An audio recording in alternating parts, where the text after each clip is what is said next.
বন্ধুরা আজকে বলবো যে আমরা কিভাবে জিও হটস্টার এমবি সেভ করতে পারবেন। যখন আমরা জিও হটস্টার ব্যবহার করেন, যখন কোনো মুভিজ দেখেন এবং পোর্টসে যদি কোনো খেলা দেখেন, তখন আমরা দেখতে পাবেন খুব দ্রুত তাড়াতাড়ি আমাদের ডাটা এমবি শেষ হয়ে যাচ্ছে। এই ভিডিও দেখার পর আমরা জিও হটস্টার সারাদিন রাত ব্যবহার করতে পারবেন। শুধুমাত্র দুটো সেটিংস অন করলে আপনাদের 80% ডাটা এমবি সেভ হয়ে যাবে। প্রথম সেটিংসটা অন করার জন্য ওখান থেকে দেখতে পাবেন মাই পিএস, এখানে ক্লিক করবেন।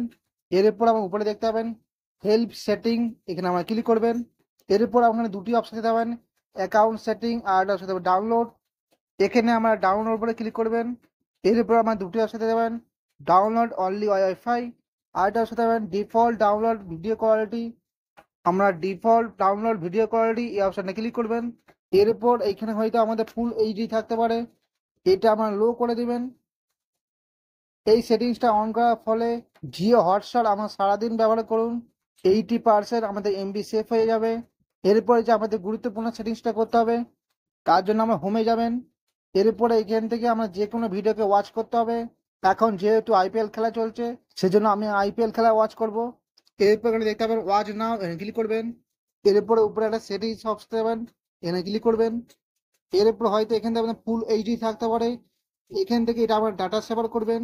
এখান থেকে এই সেটিংসটা অন করার ফলে আমাদের 80% ডাটা সেভ হয়ে যাবে।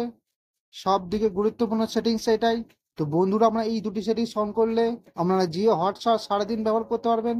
তো বন্ধুরা, আমরা এইভাবে জিও হটস্টারে ডাটা এমবি সেভ করে রাখতে পারবেন। আশা করছি আজকে ভিডিও যথেষ্ট আমাদের উপকার আসবে। যদি একটু উপকার হয় তাহলে লাইক করবেন, চ্যানেল নতুন তাহলে অবশ্যই সাবস্ক্রাইব করে নেবেন।